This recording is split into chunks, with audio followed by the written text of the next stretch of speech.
Assalamualaikum warahmatullahi wabarakatuh. Anda bersama dengan saya, Cikgu Wallace bin Syam Jafri.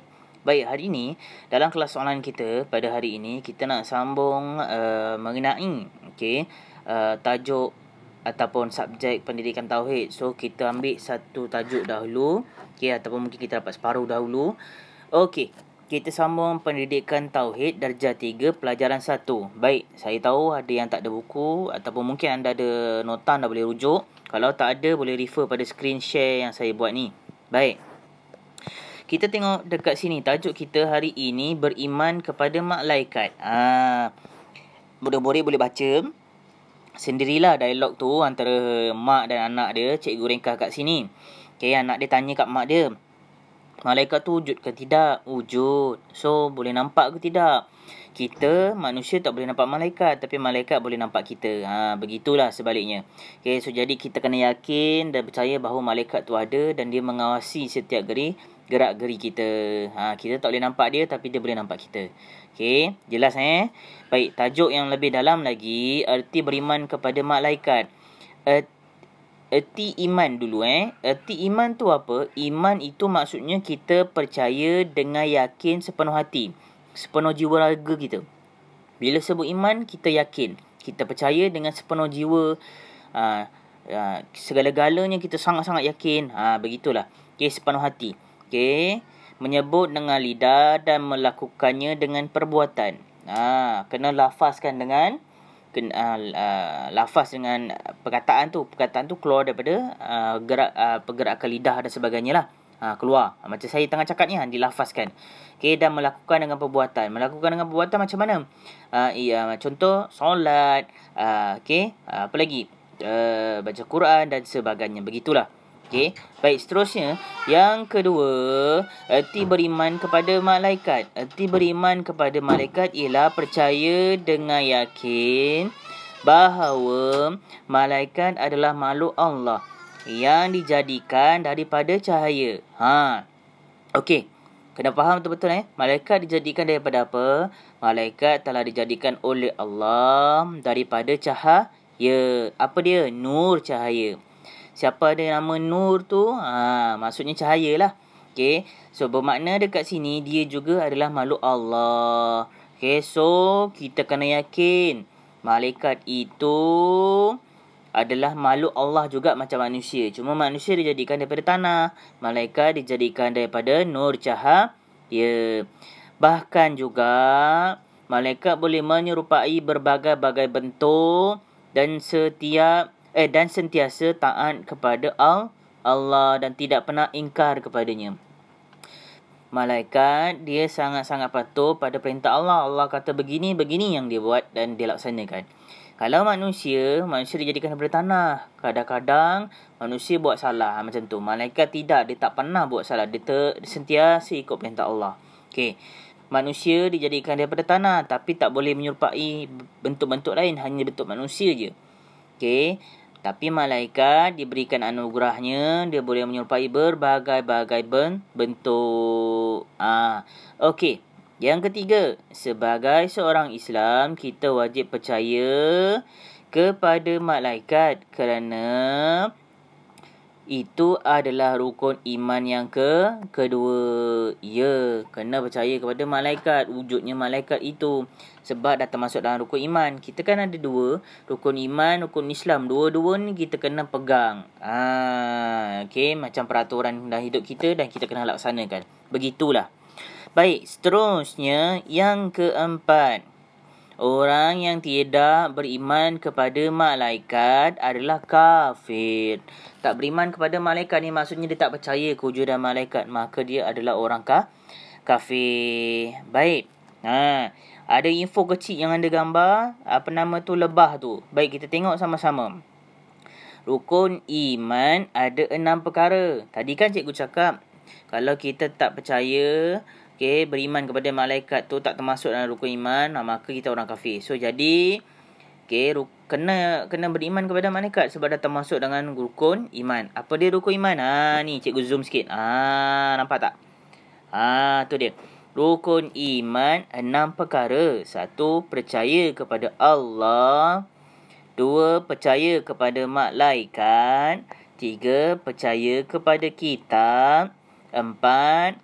Percaya kepada Rasul. 5. Percaya kepada hari kiamat. Dan seterusnya 6. Percaya kepada qada dan qadar. Untuk uraian satu persatu nanti cikgu terangkan.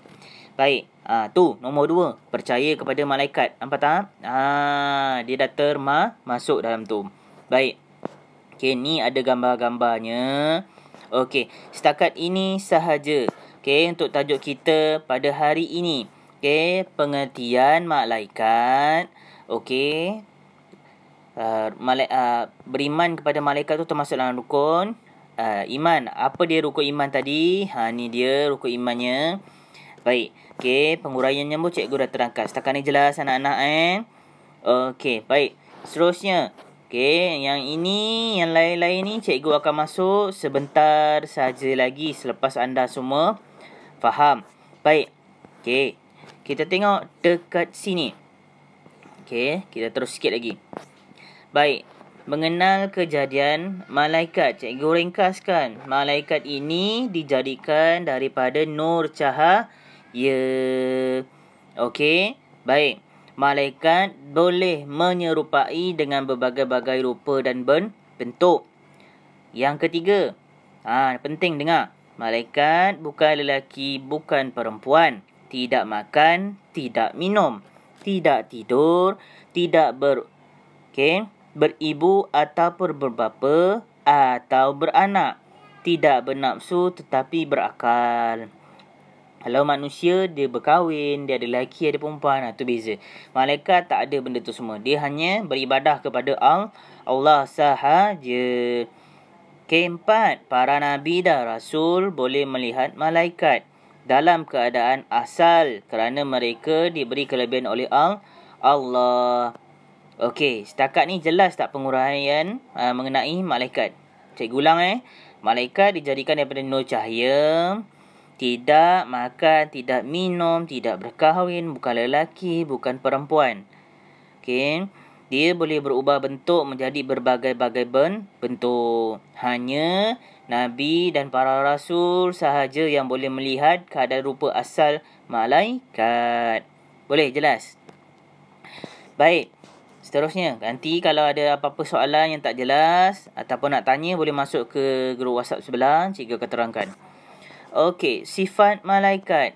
Yang pertama, kenapa kena beriman kepada malaikat? Sebab dia ada sifat-sifat yang terpuji. Tengok sifat-sifat malaikat. Yang pertama, sentiasa taat, melaksanakan perintah Allah.